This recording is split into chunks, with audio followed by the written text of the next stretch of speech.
जय श्रीमन्नारायण। कृष्णो रक्षतनो जगत्त्रय गुरुः कृष्णं नमस्याम्यहं। कृष्णेनामर्हत्रो विनियदा कृष्णाय तस्मै नमः।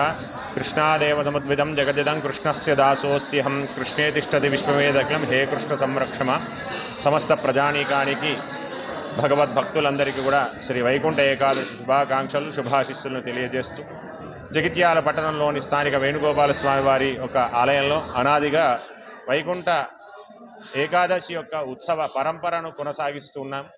పెద్దలు నిర్దేశించినటువంటి విధానంగా ఉదయం సుప్రభాత సేవతోని స్వామివారికి తిరుమంజన సేవతోని ఆరాధన ఉత్సవాలను జరుపుకొని అలాగే ధనుర్మాస వ్రత యొక్క వైభవాన్ని తిరుప్పావై కాలక్షేపాన్ని చేసుకొని వైకుంఠ ఏకాదశికి స్వామివారిని సంసిద్ధం చేసి ఉదయం 4:30 గంటల ప్రాంతంలో శ్రీ గరుడ వాహనుడైనటువంటి శ్రీ శ్రీనివాస స్వామివారిని వేణుగోపాల స్వామివారిని సేవా కార్యక్రమం ఉత్తర ద్వారం గుండా అందరికీ భక్తులకు దర్శింపజేయడం జరిగింది.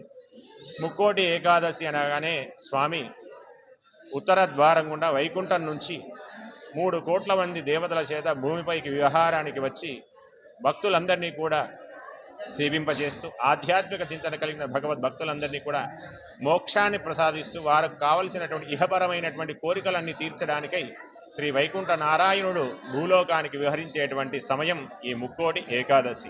అసలు ఏకాదశి అనగానే ఎందుకు వచ్చింది అనగా మురా అనేటువంటి రాక్షస సంహారం కొరకై విష్ణుమూర్తి అవతారాన్ని ఎత్తాడు. ఆ తర్వాత తాను చేసినటువంటి ఆ యొక్క యుద్ధంలో కాస్త అలసిపోయిన సమయంలో తాను నుంచి ఒక ఉద్భవించిన శక్తి ఏకాదశిగా పేరుగాంచి ఆ మురా అనేటువంటి రాక్షసుని సంహారం చేసింది. అందుకే ఆ మురాను సంహారం చేసినటువంటి ఏకాదశికి వరాన్ని ఇచ్చాడు నారాయణమూర్తి. ఏకాదశి వ్రతాన్ని ఎవరైతే ఆచరిస్తారో ఏకాదశి వ్రత దీక్షను తీసుకున్న వారు ఎవరైతే ఉంటారో వారి అందరికీ కూడా ఇహపరమైనటువంటి భోగ్యప్రదాయమైనటువంటి కోరికలన్నీ నెరవేర్చి మోక్షాన్ని ప్రసాదిస్తా అని చెప్పి విష్ణుమూర్తి ఆ ఏకాదశికి వరాన్ని ఇచ్చాడు. అందుచేత సంవత్సరంలో వచ్చేటువంటి 24 ఏకాదశిలో అతి పవిత్రమైనటువంటి ఏకాదశి ఈ ముక్కోటి ఏకాదశి. దీనినే మోక్ష ఏకాదశిగా వివరించడం జరిగింది. ఈ ఉత్తర ద్వారం గుండా ఎవరైతే స్వామివారి దర్శనాన్ని చేసుకుంటారో దర్శనం చేసుకున్న వారందరికీ కూడా మంచి తరమైనటువంటి ఆరోగ్యాన్ని పశుపక్షాదులకు పాడి పంటలకు అన్నిటి కూడా ఇహపరమైనటువంటి మంచి భోగా భాగ్యాలను అందజేసేటువంటి కృపను కటాక్షిస్తాడు నారాయణుడు.